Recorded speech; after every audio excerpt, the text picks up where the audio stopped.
بسم اللہ الرحمن الرحیم۔ سامعین کرام، آپ سن رہے ہیں انسپیکٹر احمد یار خان سیریز کے سلسلے کی ایک اردو کہانی جب کالا برقع جل رہا تھا، جس کے مصنف خود احمد یار خان ہیں، اور یہ اس سلسلے کی قسط نمبر 2 ہے۔ مجھے امید ہے آپ کو میری یہ کاوش پسند آ رہی ہوگی۔ آپ نے اگر ابھی تک میرا چینل کہانی گھر سبسکرائب نہیں کیا تو ابھی میرے چینل کو سبسکرائب کر کے بیل نوٹیفیکیشن آن کر لیجئے تاکہ آنے والی ہر نئی کہانی کی اطلاع بر وقت آپ تک پہنچ سکے۔ وہ لڑکی اب کہاں ہے؟ میں نے پوچھا۔ اپنے گھر ہوگی، اس نے کہا اور پوچھا کیوں؟ کیا بات ہے؟ اسے لڑکی کی گمشدگی کا علم نہیں تھا۔ تم میرے سوالوں کے جواب دیتی جاؤ۔ میں نے کہا پھر بتاؤں گا کہ بات کیا ہے۔ ساجد کے علاوہ بھی کسی نے کبھی اس لڑکی پر نظر رکھی تھی؟ آپ اس لڑکی کے متعلق جاننا چاہتے ہیں کہ کیسی ہے؟ اس نے پوچھا۔ میں نے چونکہ اس کے ساتھ دوستانہ بے تکلفی پیدا کر لی تھی، اس لیے اس نے اسی بے تکلفی سے میرے بازو پر ہاتھ رکھ کر دبایا اور مسکرا کر بولی، دل میں اتر گئی ہے، کہاں دیکھی تھی؟ تم بتاؤ وہ کیسی ہے؟ میں نے کہا اس کے متعلق جو کچھ جانتی ہو بتا دو۔ اس نے جواب دیا کہ یہ لڑکی 12-13 سال کی ہوئی تو 16 سال کی لگتی تھی۔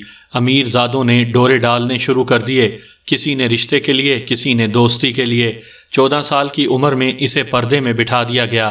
لڑکی شوخ تھی، سہیلیوں کے گھروں میں اس کا آنا جانا تھا، بعض اوقات برقعے کا نقاب اٹھا دیتی تھی۔ 20 سال کی عمر کے بعد 4 لڑکوں نے یکے بعد دیگرے اس عورت کی خدمات حاصل کیں۔ اس نے لڑکی تک پیغام پہنچائے۔ ایسے پیغام پہنچانے کا ایک خاص ڈھنگ ہوتا ہے۔ عورت پہلے اداکاری سے لڑکی کے دل پر قبضہ کرتی ہے، اس میں کئی دن لگتے ہیں، چرب زبانی اور اداکاری کے دیگر کمال دکھانے پڑتے ہیں، پھر موقع محل موضوع دیکھ کر بات کی جاتی ہے۔ اس عورت نے لڑکی کو قبضے میں لے لیا، مگر اس نے کسی کی بھی دوستی قبول نہیں کی۔ اس عورت کو دھتکارا بھی نہیں۔ گھر میں کوئی پرانی عمر کی عورت نہیں تھی، لڑکی کی ماں مر چکی تھی۔ اس کے بڑے بھائی کی شادی ہوئی تو دلہن بھی اس عورت کو پسند کرنے لگی۔ اس طرح اس عورت کے لیے اس گھر میں کوئی رکاوٹ نہ رہی۔ اس نے ایک شادی شدہ امیر زادے کا نام لیا۔ یہ اس مسلمان خاندان کا فرد تھا جس کے باپ دادا نے انگریزوں کی بہت خدمت کی اور انعام و کرام پایا تھا۔ انگریزوں نے انہیں جاگیر بھی دی تھی اور پینشن بھی۔ اس کی نظر اس لڑکی پر پڑ گئی۔ اس نے اس عورت کے ساتھ بات کی اور منہ مانگا انعام دینے کا وعدہ کیا۔ یہ آدمی امیر بھی تھا، خوبرو بھی۔ عورت لڑکی کی یہ کمزوری جانتی تھی کہ وہ کپڑوں کی شیدائی ہے۔ وہ اس آدمی کی طرف سے لڑکی کے لیے ریشمی کپڑوں کا ایک جوڑا لے کر گئی۔ اس نے لڑکی پر ایسا طلسم طاری کر دیا کہ ایک دن لڑکی اس امیر زادے کے خاص کمرے میں چلی گئی۔ اس عورت کو یہ معلوم نہیں تھا کہ بند کمرے میں کیا ہوا۔ اس کے بعد لڑکی اس کے پاس ایک دفعہ اور گئی، پھر اس نے جانا چھوڑ دیا۔ اس عورت نے امیر زادے سے خوب پیسے بٹورے۔ ساجد کی بہن اس لڑکی کے پڑوس میں بیائی ہوئی تھی۔ لڑکی اس کے گھر آتی جاتی رہتی تھی۔ وہاں اس نے ساجد کو دیکھا تو اسے پسند آ گیا۔ لڑکی نے اس عورت سے کہا کہ وہ ساجد کے ساتھ بات کرے۔ اس نے اس عورت کو پیسے دیے۔ عورت نے ساجد کو صرف یہ بتایا کہ فلاں لڑکی اسے چاہتی ہے۔ مرد کو پھانسنا کوئی مشکل نہیں۔ ساجد نے اپنی بہن کے گھر اس لڑکی کے ساتھ ملاقاتیں شروع کر دیں۔ ساجد نے 2 دفعہ اس عورت کے ہاتھ رکا بھیجا۔ اس میں سے ایک سنبھال کے رکھا ہوا تھا جو میں نے اس کے ٹرنک میں دیکھا تھا۔ اس دوران امیر زادہ اس عورت کے پیچھے پڑا رہا کہ لڑکی کو ایک بار پھر لاؤ، لیکن وہ نہ گئی۔ اب وہ دل و جان سے ساجد کی ہو چکی تھی۔ پھر ان کی شادی ہو گئی۔ پھر بھی امیر زادہ اس عورت کی معرفت لڑکی کو بلاتا رہا۔ اس نے کپڑوں کا ایک اور قیمتی جوڑا بھیجا۔ لڑکی پھر بھی نہ گئی۔ اس نے کپڑے رکھ لیے تھے۔ امیر زادے نے عورت کی زبانی یہ پیغام بھیجا کہ مجھ میں اتنی ہمت ہے کہ میں تمہیں اغوا کروا لوں، تمہارا کسی کو نشان بھی نہیں ملے گا۔ لڑکی اس کے گھر چلی گئی۔ عورت کو معلوم نہیں کہ کب تک اس کے ساتھ رہی۔ اس کے بعد وہ آدمی پھر اسے بلاتا رہا، لیکن لڑکی نہیں گئی۔ اسے اس آدمی کے پاس گئے کتنا عرصہ ہو گیا ہے؟ 5-6 مہینے۔ اس نے جواب دیا۔ وہ اب بھی اسے بلاتا ہے؟ تم نے لڑکی کو کب دیکھا تھا؟ کوئی 10 روز ہوئے۔ اس نے کہا۔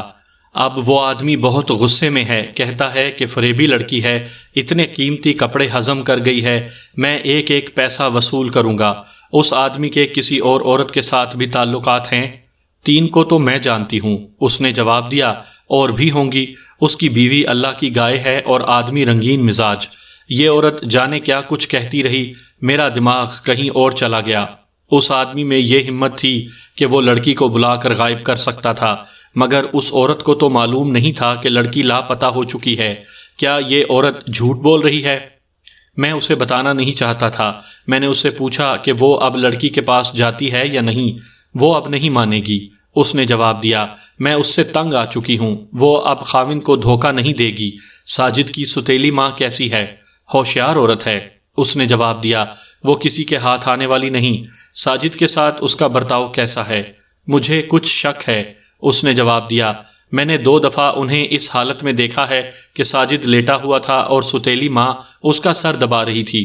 میرا دماغ اس امیر زادے کے گرد گھوم رہا تھا۔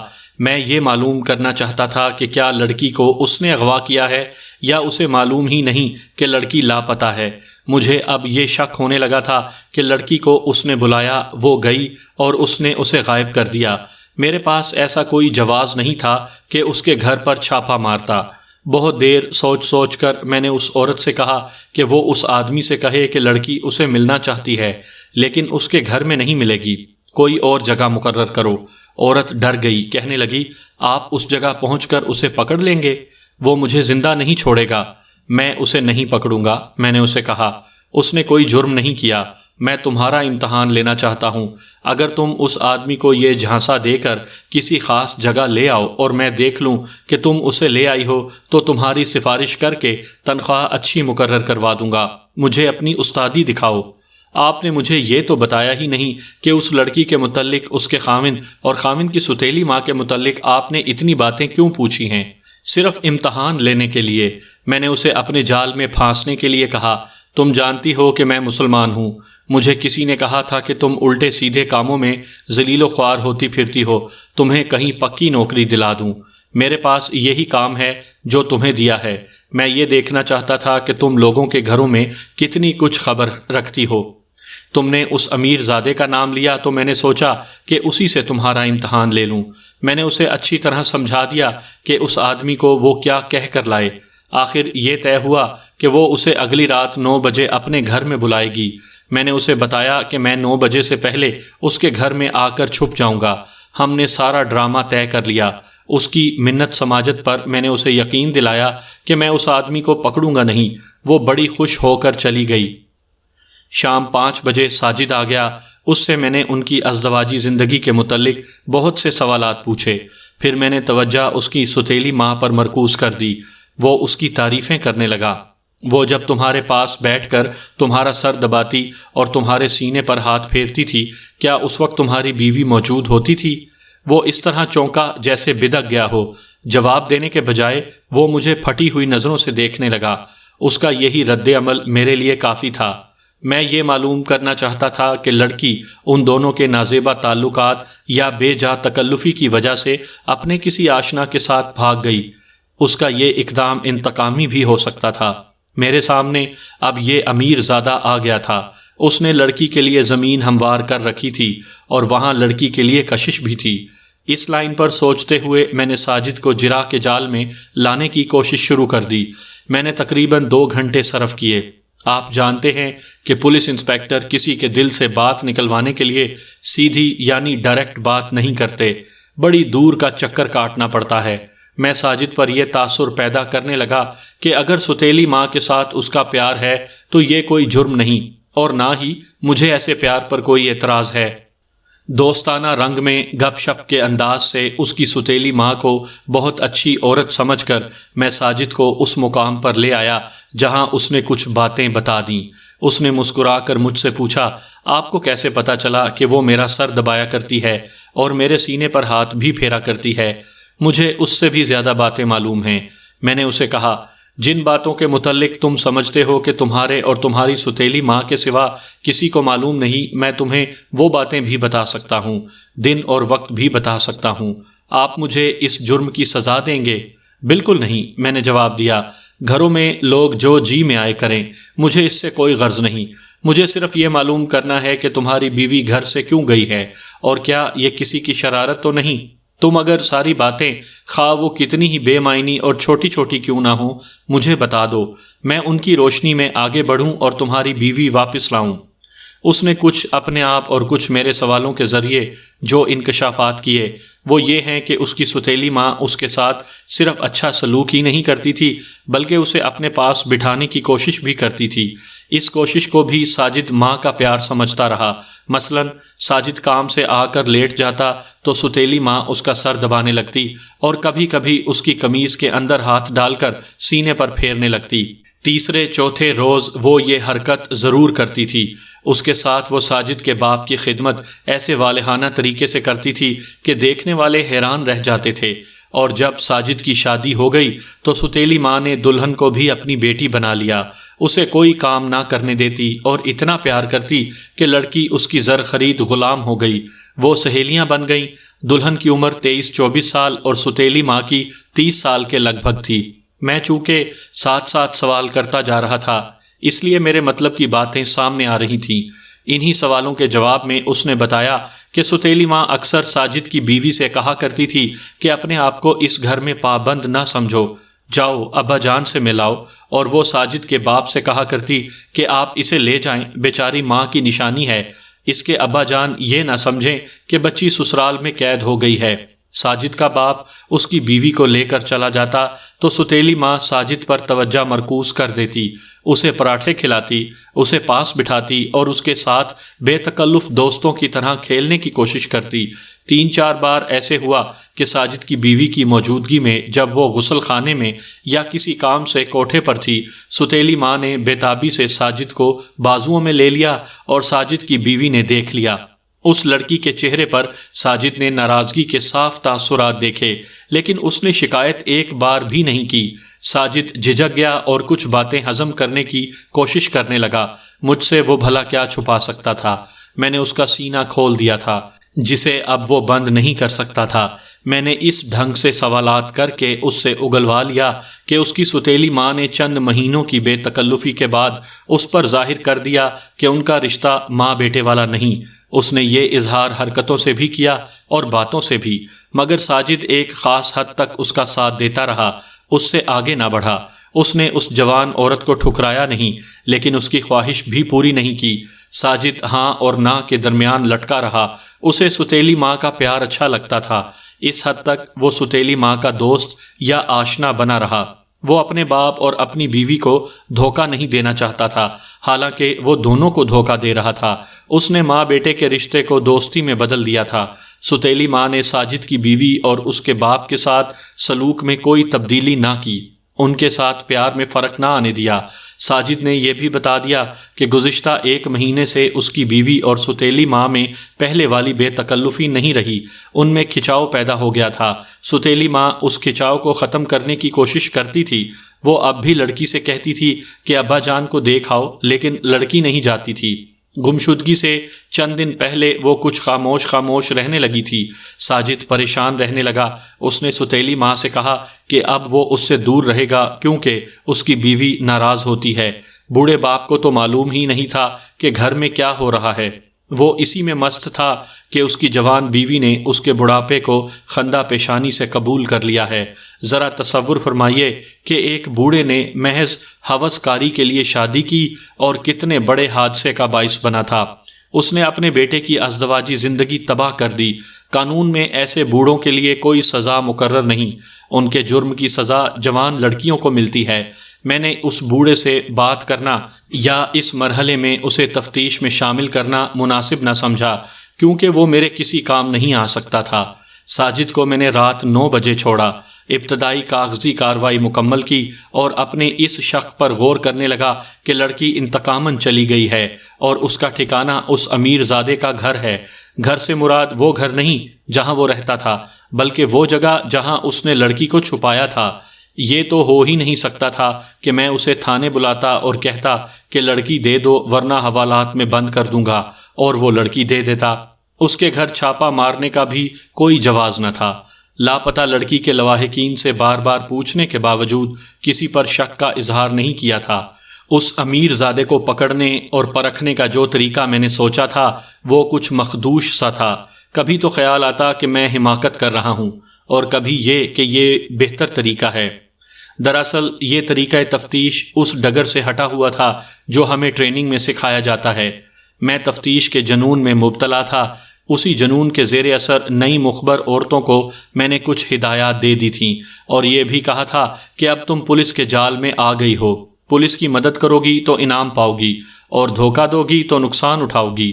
وہ شاید نہیں سمجھ سکی تھی کہ اس امیر زادے کو اس کے ہاتھوں کسی تفتیش کے سلسلے میں بلا رہا ہوں۔ وہ اسے امتحان سمجھ رہی تھی، تاہم میں اس امکان سے بے خبر نہ رہا کہ یہ عورت لڑکی کے اغوا میں شریک ہو سکتی ہے اور وہ میری تفتیش کو دشوار بنانے کی پوزیشن میں ہے۔ دوسرے دن میں 2 اور کیسوں میں مصروف ہو گیا۔ میرا ASI عثمان علی پٹھان تھا، جس کا ذکر میں شاید پہلے بھی کسی کہانی میں کر چکا ہوں۔ وہ دلیر اور رنگین مزاج جوان تھا، عورتوں کے کیسوں میں بہت دلچسپی لیا کرتا تھا۔ میں نے اسے اس کیس کی تفصیلات بتائیں اور یہ بھی بتایا کہ میں آج رات 8 بجے کے بعد فلاں جگہ فلاں عورت کے گھر جو فلاں علاقے میں ہے رہوں گا اور میری سکیم کیا ہے۔ عثمان اچھی طرح جانتا تھا کہ اسے کیا کرنا ہے۔ اس نے 4 کانسٹیبلوں کو پرائیویٹ کپڑوں میں تیار کر لیا۔ دن کے وقت جا کر وہ علاقہ اور گھر بھی دیکھ لیا اور اس علاقے کے چوکیدار کو بھی خبردار کرایا۔ چوکیدار نیپالی گورکھا تھا۔ گورکھے دیانتدار اور ڈیوٹی کے پکے ہوتے تھے۔ رات کو اسے ان 4 کانسٹیبلوں کے ساتھ اس علاقے میں اس گھر کے ارد گرد رہنا تھا تاکہ میں کسی مصیبت میں پھنس جاؤں یا ایک سے زیادہ افراد کو میں گرفتار کرنا پڑے تو وصل کی آواز پر پہنچ جائیں۔ میں بھی عورت کا گھر دیکھ چکا تھا۔ رات 8 بجے میں دھوتی، لمبے کرتے اور ڈھیلی ڈھالی پگڑی میں عورت کے گھر میں داخل ہوا۔ میری دھوتی میں ریوالور تھا۔ عثمان کانسٹیبلوں کے ساتھ علاقے میں پہنچ چکا تھا۔ عورت کا گھر صاف ستھرا تھا۔ 2 کمرے تھے۔ کمروں کے درمیان دروازہ تھا۔ دوسرے کمرے میں دروازے کے ساتھ پلنگ تھا۔ میں نے پلنگ کے نیچے چھپنے کا فیصلہ کیا۔ عورت نے پلنگ کے نیچے ٹرنک رکھ دیے، پلنگ پوش نیچے کر دیا۔ امیر زادے کو دوسرے کمرے میں بیٹھنا تھا۔ عورت نے پہلی خبر یہ سنائی کہ وہ شخص آ رہا ہے۔ دن کے وقت عورت نے اس کے گھر جا کر اسے بتایا تھا کہ لڑکی اسے ملنا چاہتی ہے لیکن اس کے گھر میں نہیں۔ اس مسئلے کو عورت نے یوں حل کیا کہ اپنا گھر پیش کیا اور یقین دلایا کہ کسی کو علم نہیں ہوگا۔ وہ چھوٹا سا قصبہ تھا۔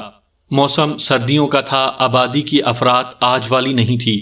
شام کو ہی بازار بند ہو جاتا اور 8 ساڑھے 8 بجے سارا قصبہ گہری نیند سو جاتا تھا۔ میں جب عورت کے محلے میں داخل ہوا تو وہاں سناٹا طاری تھا۔ 9 بجے سے ذرا پہلے میں پلنگ کے نیچے چلا گیا۔ زیادہ انتظار نہ کرنا پڑا۔ دوسرے کمرے میں مجھے کسی کے آنے کی آواز سنائی دی اور یہ آواز آئی، وہ ٹال نہ جائے۔ عورت نے کہا، اس نے بڑا پکا وعدہ کیا تھا، میرا خیال ہے نہیں ٹالے گی۔ اس آدمی نے کہا، دل میں آتی ہے کہ آج آئے تو اسے گھر نہ جانے دوں۔ عورت نے کہا، ہمت کرو، شادی کرنا چاہو تو میں اسے طلاق کے لیے تیار کر لوں گی۔ اس آدمی نے کہا، شادی ایک ہی کافی ہے، ایسی ڈائن پلے پڑی ہے کہ مرتی ہے نہ جان چھوڑتی ہے، تم باہر چلی جاؤ، دیکھو وہ آ رہی ہوگی۔ عورت چلی گئی۔ یہ آدمی فلمی گیت گنگنانے لگا۔ تھوڑی دیر بعد عورت اندر آئی۔ آدمی کی آواز سنائی دی، نہیں آئی، وہ نہیں آئے گی، تم اسے گھر سے لا سکتی ہو؟ نہیں، عورت نے کہا، اس وقت کس بہانے سے جاؤں؟ لڑکی کو کہاں سے آنا تھا؟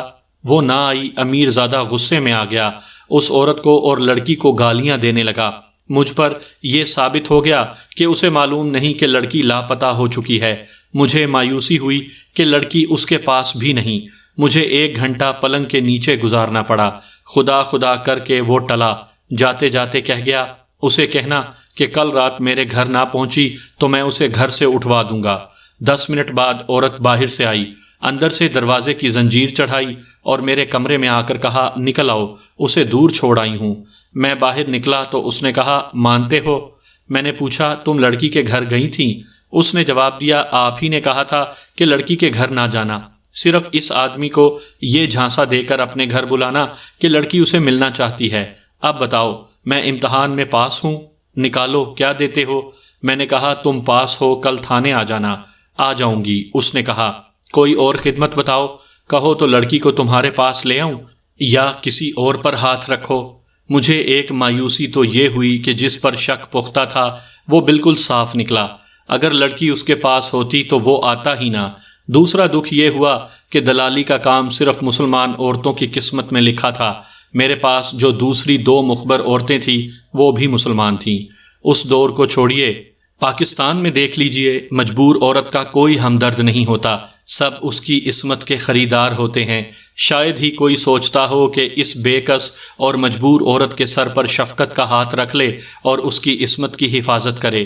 اس حقیقت سے صرف پولیس آگاہ ہے کہ ہم جن عورتوں کی غربت اور بے بسی سے فائدہ اٹھا کر انہیں بدی کے راستے پر چلا دیتے ہیں، اور وہ اس عمر میں جا کر جہاں وہ کشش کھو بیٹھتی ہیں، خود ہماری بیٹیوں اور بہنوں کو ورغلا کر بدی کے راستے پر چلاتی ہیں، ان کی دلالی کرتی اور پیسے کماتی ہیں۔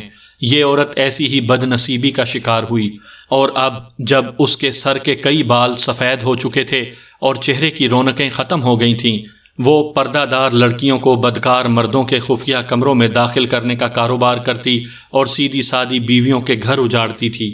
میں نے اس کے امیر زادے گاہک کے چلے جانے کے بعد اس کے گھر بیٹھ کر اسے سختی سے کہا کہ میں نے اس کے لیے ذریعہ معاش پیدا کر دیا ہے اور اب وہ دلالی چھوڑ دے۔ میں نے اس کا معقول ماہانہ مقرر کروانے کا وعدہ کیا اور انعام کی صورت میں بھی تھوڑی سی رقم دلانے کا وعدہ کیا، جو بعد میں پورا بھی کر دیا تھا۔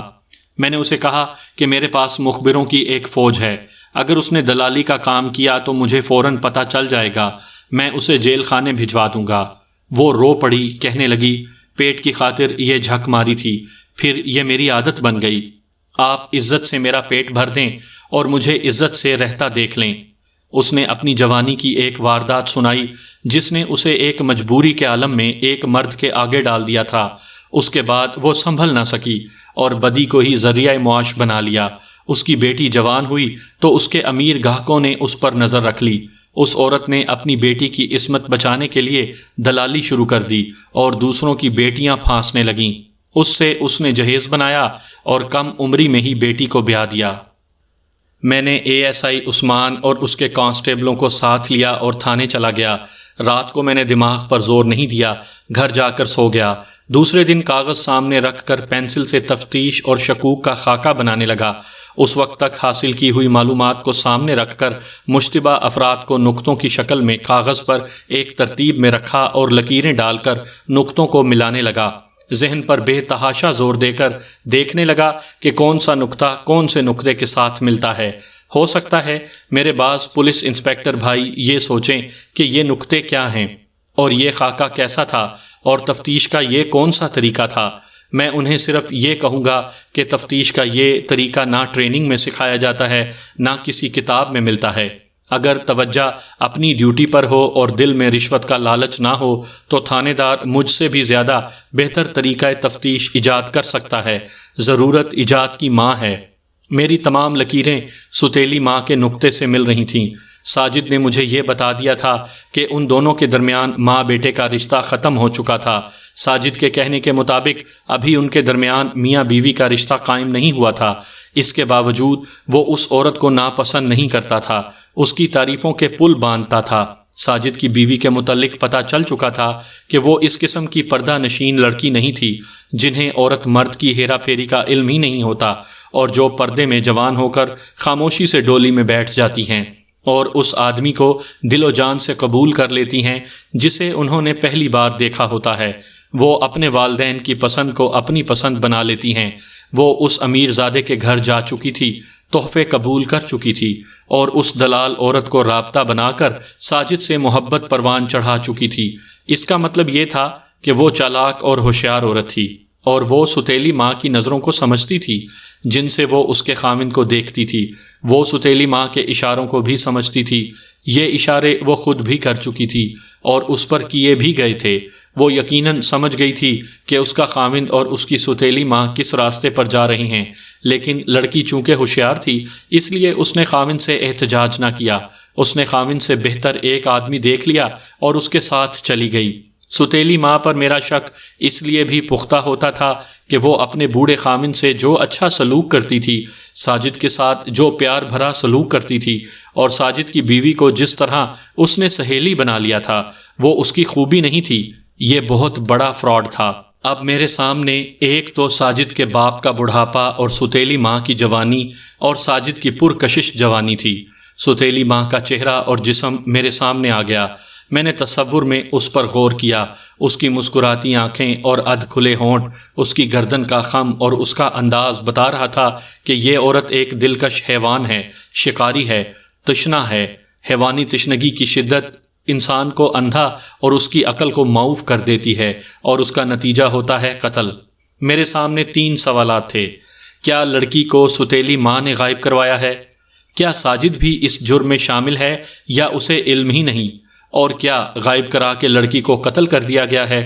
کیس بڑا ہی مشکل اور پیچیدہ تھا۔ لڑکی کے قتل کی صورت میں قاتل کی تلاش ناممکن نہیں تو اس کے قریب قریب ضرور تھی۔ قصبے کی ناکہ بندی کا وقت گزر چکا تھا، پھر بھی میں نے لاریوں کے اڈے اور ریلوے اسٹیشن پر آدمی مقرر کر دیے۔ انہیں لڑکی کی قد بت، سیاہ برقعے کی ساخت اور سینڈل بتا دیے۔ شلوار سفید تھی۔ مجھے اب ستیلی ماں کو تختہ مشق بنانا تھا۔ اسے میں نے تھانے بلایا۔ اس کا خاوند اور ساجد بھی ساتھ آ گئے۔ ساجد نے مجھے الگ کر کے کہا، آپ اسے یہ تو نہیں بتائیں گے کہ میں نے آپ کو ساری باتیں بتا دی ہیں؟ اس نے منت سماجت کی کہ میں اسے نہ بتاؤں۔ میں نے اسے اور اس کے باپ کو تسلی دلاسا دے کر کہا کہ وہ بے فکر ہو کر گھر چلے جائیں، مجھے اس سے کچھ ضروری باتیں پوچھنی ہیں۔ وہ گھبرائے گھبرائے سے چلے گئے۔ میں ستیلی ماں کو تفتیش کے کمرے میں لے گیا، چارپائی پر بٹھا کر اس کے سامنے کرسی پر بیٹھ گیا۔ اسے کہا کہ ایک بار پھر بتاؤ کہ لڑکی کس وقت، کس طرح اور کیا کہہ کر گھر سے نکلی تھی۔ اس نے سارا بیان دہرا دیا جو میں آپ کو پہلے ہی سنا چکا ہوں۔ وہ شاید بھول گئی تھی کہ پہلے اس نے کیا کہا تھا۔ جھوٹ کا یہی اثر ہوتا ہے کہ دوسری بار بولو تو پول کھل جاتا ہے۔ پہلے اس نے کہا تھا کہ کھانا کھا کر گئی تھی، اب کہا کہ وہ جانے لگی تو میں نے اسے کہا کہ کھانا کھا کے جانا، تو اس نے جواب دیا کہ واپس آ کر کھاؤں گی۔ وہ جب گھر سے نکلی ساجد کہاں تھا؟ میں نے پوچھا۔ برآمدے میں بیٹھا تھا۔ ساجد کا باپ کہاں تھا؟ کمرے میں لیٹا ہوا تھا۔ اسے معلوم تھا لڑکی باہر جا رہی ہے، اسی کمرے سے برقع پہن کر نکلی تھی۔ اس نے جواب دیا، ساجد کے باپ نے ضرور دیکھا ہوگا کہ وہ کہیں جا رہی ہے۔ ساجد نے اس سے پوچھا ہوگا کہ کہاں جا رہی ہو؟ پوچھا تھا، اس نے جواب دیا۔ لڑکی نے اسے بھی یہی بتایا تھا کہ سویٹر کا نمونہ لینے جا رہی ہوں۔ تم سب کھانا اکٹھے کھاتے ہو؟ شام کا کھانا اکٹھے کھاتے ہیں۔ اس شام بھی کھانا اکٹھے کھایا تھا؟ ہاں۔ لڑکی نے بھی تم سب کے ساتھ کھانا کھایا تھا؟ ہاں جی، اس نے جواب دیا۔ اسے ہم الگ تو نہیں بٹھاتے تھے۔ اس کے بعد وہ برقع پہن کر باہر چلی گئی تھی۔ جی ہاں۔ ساجد بھی کھانے پر موجود تھا؟ بالکل موجود تھا۔ کھانے کے وقت وہ باہر سے آ گیا تھا؟ آ گیا تھا۔ اس نے آتے ہی پوچھا ہوگا کہ اس کی بیوی کہاں ہے؟ میں نے کہا، یا تھوڑی دیر بعد پوچھا تھا۔ مجھے یاد نہیں کہ اس نے کس وقت پوچھا تھا۔ تم نے اسے کیا جواب دیا تھا؟ میں نے کہا تھا کہ کسی کے گھر سے سویٹر کا نمونہ لینے گئی ہے۔ میں نے یہ چند ایک سوال اور ان کے جواب بطور نمونہ پیش کیے ہیں، آپ انہیں ایک بار پھر غور سے سنیں، آپ کو اس کے بیان میں واضح اختلاف نظر آئے گا۔ میں 2 گھنٹے اس پر سوال کرتا رہا، ایک ایک سوال کئی بار گھما پھرا کر پوچھا۔ 1 گھنٹے بعد وہ نڈھال ہو گئی تھی۔ دوسرے گھنٹے کے دوران یوں سمجھیے کہ میں اسے اپنے ساتھ گھسیٹ رہا تھا۔ مندرجہ بالا سوالات اور جوابوں میں اس نے یہ بھی کہا کہ لڑکی نے کہا تھا کہ کھانا واپس آ کر کھاؤں گی، اور آگے چل کر یہ بھی کہا کہ اس نے سب کے ساتھ کھانا کھایا تھا۔ ساجد کے متعلق اس نے کہا کہ وہ برآمدے میں بیٹھا تھا جب لڑکی باہر نکلی تھی، اور اس نے لڑکی سے پوچھا تھا کہ کہاں جا رہی ہو۔ آگے چل کر اس نے میرے ہیر پھیر میں الجھ کر کہا کہ ساجد باہر سے آیا تھا تو اس نے بیوی کے متعلق پوچھا تھا۔ میں نے کہا تھا کہ کسی کے گھر سویٹر کا نمونہ لینے گئی ہے۔ اس عورت کو معلوم نہیں تھا کہ میں نے ساجد کو شام 5 بجے سے رات 9 بجے تک جراح کا تختہ مشق بنایا تھا اور اس سے بہت سی باتیں پوچھی اور اگلوائی تھیں۔ ساجد کے بیان کے مطابق جب لڑکی باہر گئی اس وقت وہ گھر نہیں تھا۔ اس کے باپ کو معلوم ہی نہیں تھا کہ لڑکی باہر نکل گئی ہے۔ سب نے کھانا اکٹھے نہیں کھایا تھا۔ تم لڑکی کو اپنے خاوند کے ساتھ اس کے گھر کیوں بھیج دیا کرتی تھیں؟ میں نے پوچھا۔ اس لیے کہ اس کا باپ اداس نہ ہو جائے، اس نے جواب دیا۔ میں لڑکی کو اپنے گھر میں قید نہیں رکھنا چاہتی تھی۔ تم نے اسے اور اپنے خاوند کو جتنی بار بھیجا ساجد گھر ہوتا تھا؟ وہ گھبرائی، اس کے ہونٹ خشک ہو چکے تھے، وہ بول نہ سکی۔ میں نے کہا، تم ساجد کو اپنے ساتھ تنہا رکھنا چاہتی تھیں؟ وہ تو مجھے اپنی ماں سمجھتا ہے، اس نے کہا، لیکن تم نے اسے بیٹا سمجھنا چھوڑ دیا ہے۔ میں نے کہا، اور ساجد نے اس کی جو چند ایک حرکتیں بتائی تھیں وہ اسے ساجد کا حوالہ دیے بغیر سنائیں۔ میں نے کہا، ساجد کی بیوی نے تمہیں کئی بار دیکھ لیا تھا اور وہ روٹھی روٹھی رہنے لگی تھی۔ آپ کو یہ جھوٹی باتیں کون بتاتا رہا ہے؟ اس نے کہا اور وہ رونے لگی۔ ایک رات تم برآمدے میں سوئے ہوئے ساجد پر گر پڑی تھیں۔ میں نے کہا۔ ساجد گھبرا کر اٹھا تو تم نے اس کے منہ پر ہاتھ رکھ کر اس کے کان میں کہا تھا کہ تمہارے ابا جاگ اٹھیں گے، میں اندھیرے میں چارپائی سے ٹھوکر کھا کر تمہارے اوپر گر پڑی ہوں۔ کیا جان بوجھ کر اس پر گری تھی؟ وہ اور زیادہ گھبرا گئی، ادھر ادھر بے چینی سے دیکھ کر بولی، گھپ اندھیرا تھا، پیشاب کے لیے اٹھی تو ساجد کی چارپائی راستے میں تھی، مجھے ٹھوکر لگی اور اس پر گر پڑی۔ اس رات ساجد کی بیوی اپنے گھر گئی تھی؟ جی، اس نے سسکی سی لی۔